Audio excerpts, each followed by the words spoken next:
speaker is Maurizio Maggiore. Maybe the best is that you introduce yourself, you know. Yes, thank you. Good afternoon, everybody, and thanks for the opportunity to address such a distinguished audience. I think here we have a group of the most underappreciated scientists for the moment, at least. And the speech you just gave explains why they should be more appreciated and more help, because it's really a chance for solving climate, as NASA said in a report last year. So it's not me saying it, it's in a foresight report of NASA. The first question is, as you say, why I'm here. I'm just an engineer, not a scientist. So in my life, I had basically 3 eras. One was engineer in helicopters, then 20 years in parallel, partially moonlighting as a journalist in science and technology. And this led to a full-time job in publishing for a couple of years. And then I moved, and that's the last part of my career that just finished in the European Commission, where I managed research projects. So my career can be synthesized something like technology, policy, and communication. In my early 30s, I started seeing this development and being interested in it. And partly because it could become something I could talk about as a journalist, but more and more I got involved. I tried to get in touch with people, talk to the experts and so on. And when I get into the Commission, I also tried to inject information and knowledge into that. I only managed to get one topic, to get writing one topic open to this sector. And this is where CleanHME, that is the organizer of this event, came from. So here I am. I don't have the competencies for contributing scientifically. I'm just a kind of interested observer. So I tried,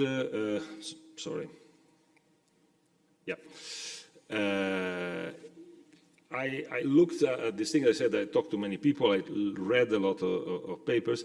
So what I will try now to do is having a candid eye on the situation, ideas for recognition and marketability, because, as I say, you are heavily underappreciated.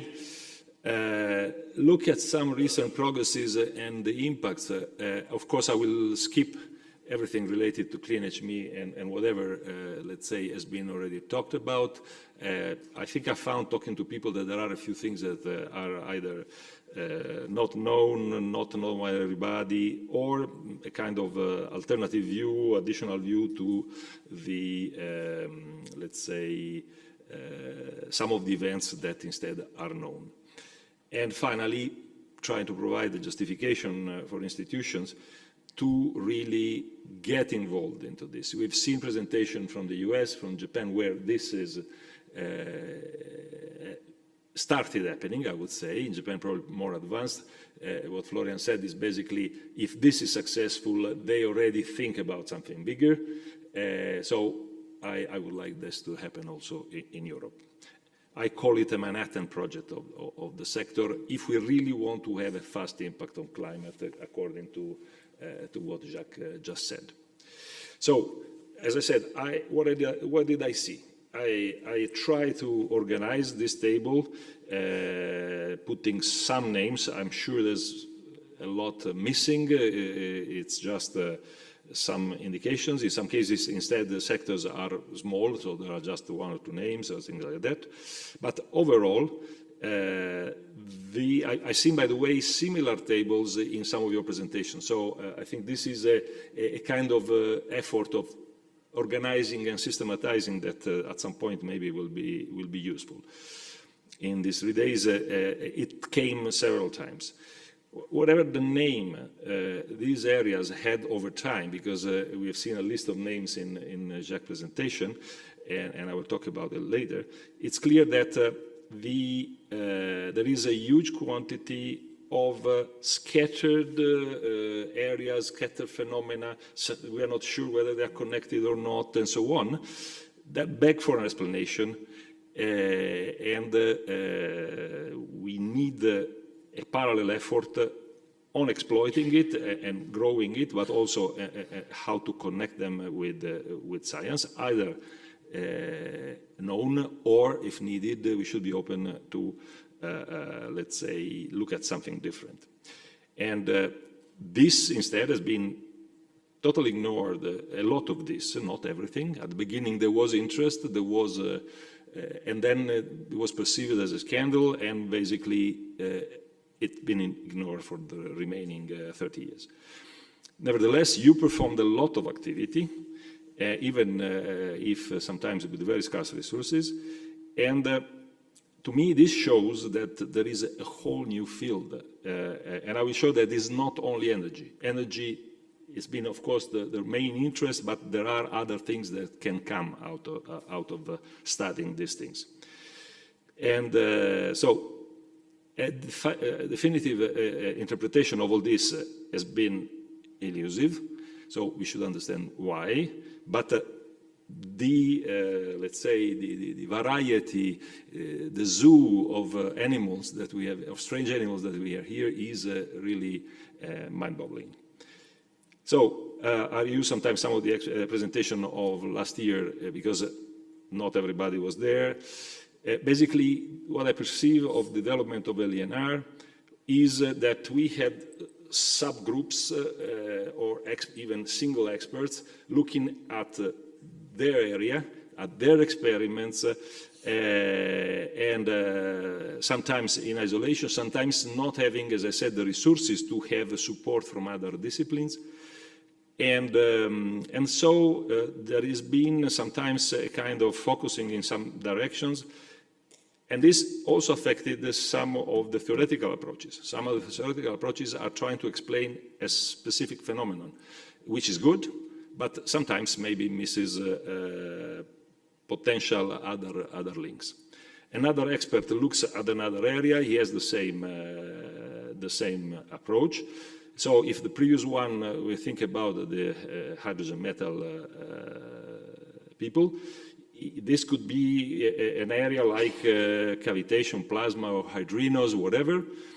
And there they found other evidence, metamorphosis on top of energy, and so on and so forth.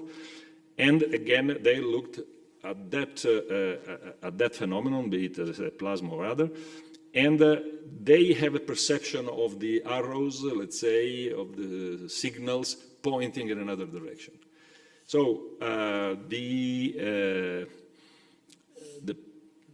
picture is that sometimes there is contradiction, which is simply coming from this kind of specific focus, and sometimes this kind of a higher helicopter view might be useful. And this also meant that from the outside, I think there is a perception of a non-mature field where there are still differences and disagreements inside it. So I think this weakens a little bit the message to the outside world.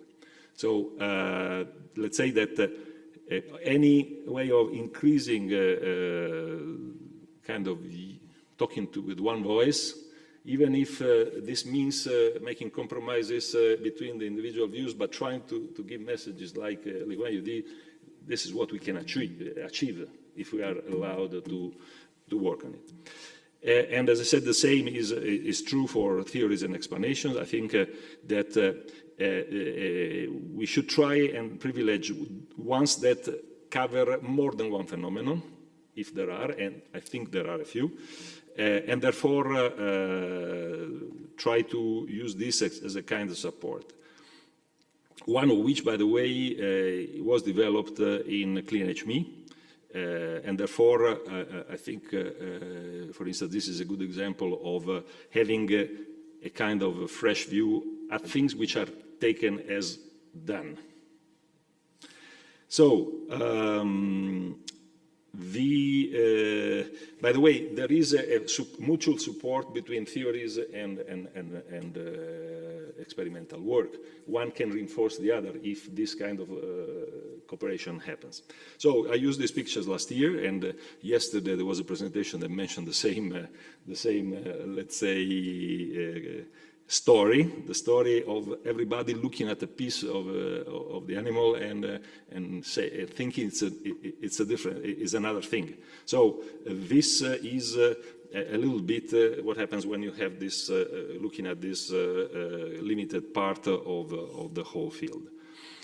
I would underline that maybe for the future, when we talk outside the scientific world, and I think sooner or later we will have to do it, in the sense that up to now the thing has remained, you know, as I say, it's difficult to go to the general scientific world. We are not yet there to talk to the public, but I think that thinking in advance about this phase might be important because there are different sensitivities and so on. So I get back to what I said last year about the name. I think a name, we should start thinking about it. Actually, I did, and I will say something about it, because we need something that unifies the sector and includes, you know, in these days, we have the evidence of phenomena that I heard people saying, but is this LNR? I think we should be open. This is the more we try to cut it down in little pieces, the least our voice can be heard. So we shouldn't ask this question, or better, scientifically we could do, but I think LNR is in any case a subset of something else. And therefore, a name that tries to encompass this might be useful in the future, also for political reasons, let's say. And as I say, in some cases, some of these phenomena that we heard about, for instance, cannot use the nuclear word, because in some cases it's all electron-based. We had in the workshop this phenomenon of the accumulation of electrons. This is anomalous. It's something that is not explainable with the current science. The theory of Vassallo might explain it. So why exclude it? Since it could have, I mean, you mentioned the impact of energy, but think about the impact of a very dense energy accumulation like that would allow. So, as I say, I would say let's keep it wide when we define things. It will, let's say, present the whole thing in a better light, probably, even though individual scientists working in individual areas might disagree. But I think what we have to present to the outside is a kind of very nice and very smooth surface. So, last year, as I said already, I mentioned this and I asked for ideas. And in the meantime, 1 year that passed, I also brainstormed about that. And I talked with some colleagues with whom we are doing some, let's say, work to try and promote this sector. So this is what I came up with. It's something which is energetic, it's future-oriented, it's not controversial, there are no threatening N-words in it. It can include, as I say, these other phenomena that we have these doubts, is this LNR or whatever, anomalous phenomena. We want, let's say, to take into account. I mean, in the end, we had them speaking at the conference. So, in a way, you are open, you invited them. Why then start to try and make borders?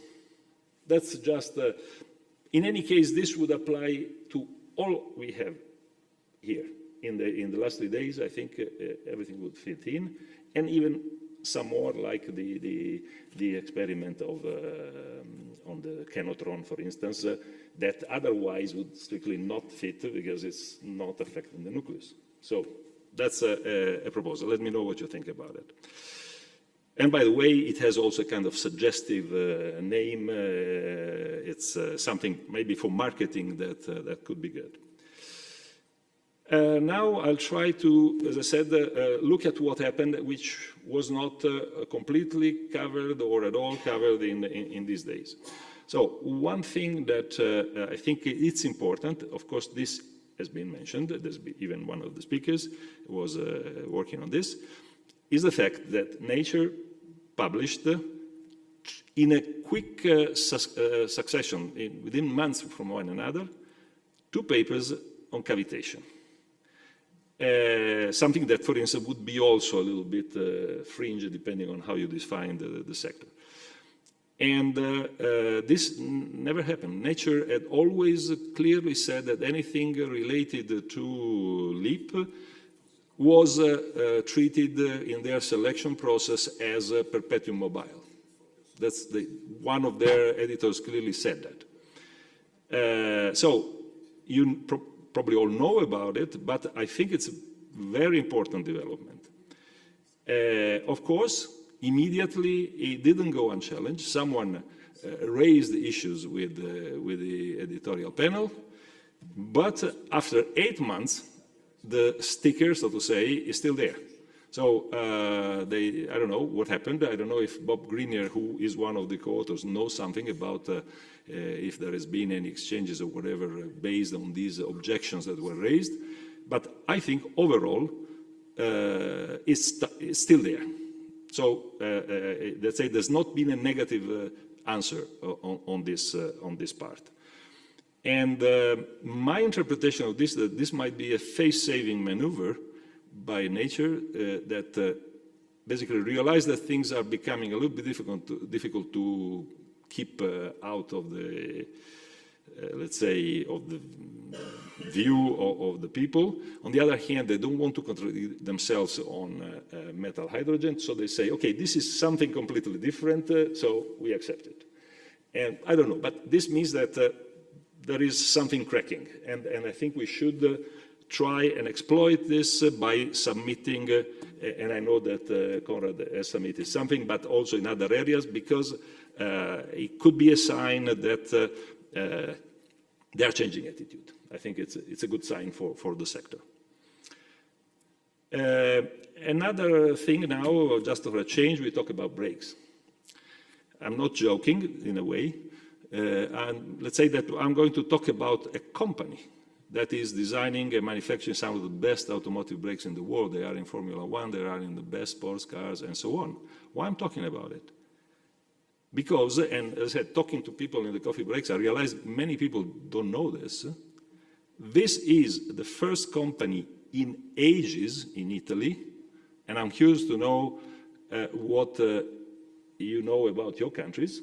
But in Italy, this is the first time I see a company, and an important one, not a huge, but is a kind of mid-cap, that clearly said in their website, we are funding LNR.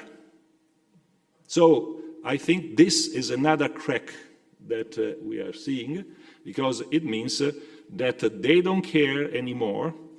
I remember talking to some people, I heard these words, reputational risk, working on this. And I know at least 2 companies that are working on this, and I'm not publishing anything about it. These guys came clear, they said it. So this is through their Chilometro Rosso, who is a technology incubator they have, but they own it in the sense that, as I say, it's referred in their website. It came out in mainstream media, and one thing that, again, most people not in Italy probably don't know, but when something similar happened in the 2012-13, there was a media massacre. I mean, people were really reputation killed because of involving a public body in this kind of research. So also that didn't happen now. It's been published in the biggest Italian newspapers. Nothing bad happened. So this is another good sign. Even though in Italy we have, as we know, some problems with people trying to kill the lab of our colleagues. So not everything is perfect, but as I say, industry at least is sitting up and paying attention and saying it, which I think is a good thing. Now, looking at the description in the web page, my educated guess is that basically they are looking at, they looked, I don't know, at the papers I remember reading about hydrogen over unity hydrogen production in plasma. And that, because they say clearly they're generating hydrogen, but it's another almost unique, but not unique, because last year there was something in ICCF 25. They are thinking about marrying this to a mechanical system. They clearly say that basically pressure generated by these reactions will try to use it in a mechanical system. That might help with the sort of conservative industry, because it's basically save Private Ryan, save the combustion engine, or at least part of the technology. But anyway, it's interesting, as I said, the fact that they came public and they have an industrial approach. They have a quite interesting type of presentation. In a way, this and the previous thing about cavitation vindicate the approach that we took in the AIC topic, from which Clean Energy was funded, where was mentioning metal hydrogen, but was also mentioning as examples of things that we wanted to be funded, cavitation and plasma. So these things show that there's a follow-up to be had in this.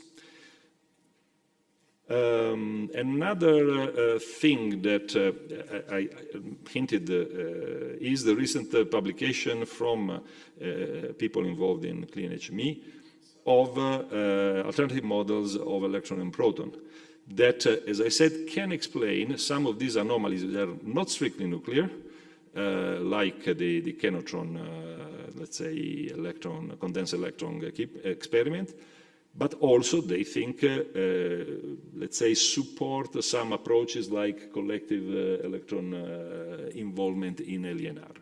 So I think that this is a kind of interesting development that, again, talking to people, not everybody was aware about, so I invite to have a look at the publications. And yeah, then another thing that I personally witnessed in July, so quite recently, is the new cavitation reactor designed by the group of Dr. Bassani, that already I saw their reactor 3 years ago, and I see now a new one which is much more efficient and much more powerful. The experiment, you see, there's a small quantity of mercury with a kind of exciter in it, and this is after. This is, in my view, something striking. After 6 minutes, this was the result. There was, of course, a significant amount of material from the elements present in the experiment, so oxides of aluminum and of hydrogen, of mercury. But there were other things. There are some small shiny dots, yellow shiny dots, that are, but the thing that struck me the most, to me, it's real smoking gun, because I cannot think of another way of having this, is the fact that there was something at the bottom of the mercury. And to have that, you must have had a reaction that has created something heavier. So I think this is one of those things. When there was discussion of unconfutable or something like that, well, I would challenge any physicist to tell me where is something heavy, the mercury, coming from in this experiment. And of course, this is macroscopic. They had, in the previous experiment, done a very exhaustive, let's say, assessment of what was in these materials. And it's a huge list of elements, including different isotopes of the same element, in proportions which are not, let's say, the ones you expect. And therefore, I think this is important also because it's related. These guys designed based on input from the theoreticians that developed the so-called deformed space-time theory that I already mentioned last year. As a reminder, this is a first principle, so it's not related to LEAP. It can help explain that, but is not born out of some experimental results or something like this. It's an extension of relativity to 5 dimensions. So relativity stays alive and well, but under certain conditions that they define as when you go beyond a threshold of energy in space and time, the additional, let's say, part of the equation that are added by the presence of the energy as a 5th dimension become visible. And these thresholds are one per, where in the original paper, well, in the original book of the theory, were identified individually for each force interaction. Now, could this be this kind of place where all the errors are pointing? Can this help understand the whole elephant? That's an idea. Now, the point is that in the meantime, in February 24, they published, or better, Cardone with a new author that he didn't cooperate, but is a mathematician he worked with, something that unifies all the threshold, basically the threshold expressed in a certain metric related to energy become one threshold that then is declined in the individual threshold. This is a new development. And by doing this, they show that the curve around the threshold is a 6th power curve. So basically, if you are even a little below the threshold, you don't see anything. So this could explain in some cases the fact that some experiments work, not work, because small changes with this 6th power dependence become basically important and kill the phenomenon. So this is an add-on to the main theory I mentioned before. Another thing, just I mention it because, as I say, energy is of course the main thing, but I think that working in this area can lead us to many other areas. I make the comparison often with laser. When they invented it, they didn't even know what to do about it, and now we have laser being used in a massive amount. Now, this is again a small side branch of clean HME, but basically this researcher was working for years in getting neutrons out of fracture. Elaborating the data, it comes out that it can predict fatigue. So nothing at all to do with energy. Something that was apparently found during the war in Stuka engines that were breaking down because of fatigue effects when they were diving. This has been basically forgotten, but the point is that, is that to say, this is one thing that is going in a completely different direction. The thing about the electron incanotron could lead to innovation in storage. So, as I say, being wide is in our favor because it would justify even more any penny put into this. And by the way, this is also important for the wide definition of LEAP I mentioned before. Now, I put here a slide as it was at CCPF last year because I think that we were talking about the perfect experiment to convince the scientific world, and I think I've seen progress there within the fact that, for instance, in the papers we saw there were 2 additional replications with more, in some cases, in-depth analysis and so on. So this is additional because it was some of the experiments we mentioned last year. But the progress is also with the alternative way of demonstrating the thing, which is application. I mean, Clean Planet progress and possibly this Brembo thing might be the other way. That is, if someone arrives with a product, then nobody can ignore it. How can we go ahead possibly fast in this? We saw just a few hours ago, ARPA-E and the Japanese colleague progress. So I think a bit more about Europe. In the case of the US, they clearly hint that if they're successful, there is already a pack of money waiting for them. And unfortunately, in Europe, we don't have this yet. So, of course, the interest of Europe, of the industry in Europe, might be helping because, of course, if this becomes visible, then it's not only us as the sector say, hey, but is industry or some in industry supporting it? So this could be also helpful. But even with the industry being involved, I think the public funding will be also needed in basic research. I mean, industry will not do accelerator experiments or develop theories. So in any case, even if industry were to start investing, we would still need to lobby for let's say, application or through the, let's say, basic research aspect. And the problem, one of the problems is that there, academia is controlling those funds. So we go back to the problem of demonstrating to academia that the thing is real. So we need a breakthrough in acceptance. And the American approach that we saw, if they really, at least with one experiment, they have this uncontrovertible, undisputable proof, that might help open the door also here in Europe, for sure.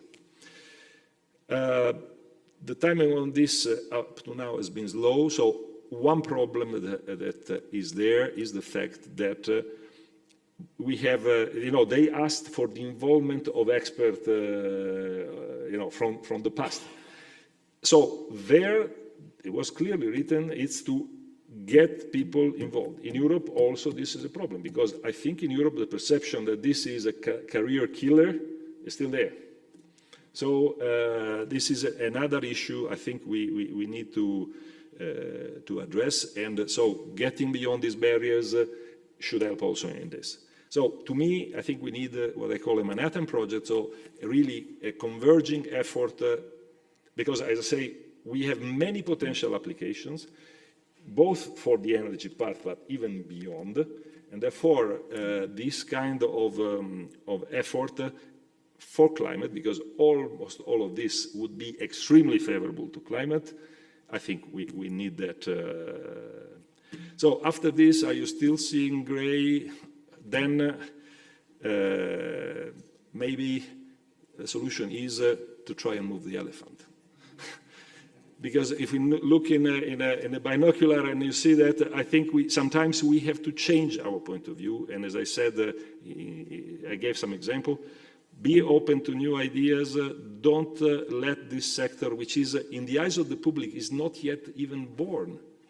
Better, maybe it was born and it was killed after the Pons and Fleischmann sector, and that generation of people don't even remember it. So it's a new sector to all practical view, and let's try to have the lessons from the past applied. It's I put here another slide from last year because I think this is amazingly and unfortunately very actual. This is Machiavelli in 1513, but if you read it, it could apply to LNR or any other new technology. And so I wish good luck to everybody. remember these words, remember who you are fighting with. We don't even realize we're fighting, but whoever has even a penny to lose will fight us. That's why I think we have to be very careful with the politics. And as soon as we will become a bit more visible, this kind of battles and attacks might become vicious. As I said, in Italy, this happened in 2012-13. The press was, for any reason, really massacring people that were working on this. So while we try to convince everybody we exist, we are real, and we are useful, we have also to bring the society to acceptance. And I welcome very much yesterday the presentation of a psychologist, because it's also this kind of expertise that we will need to exploit to try and fit in. So, not really easy, but I thank you for listening. After these boring cautionary words, I thank everybody for the patience, and I wish everybody a success.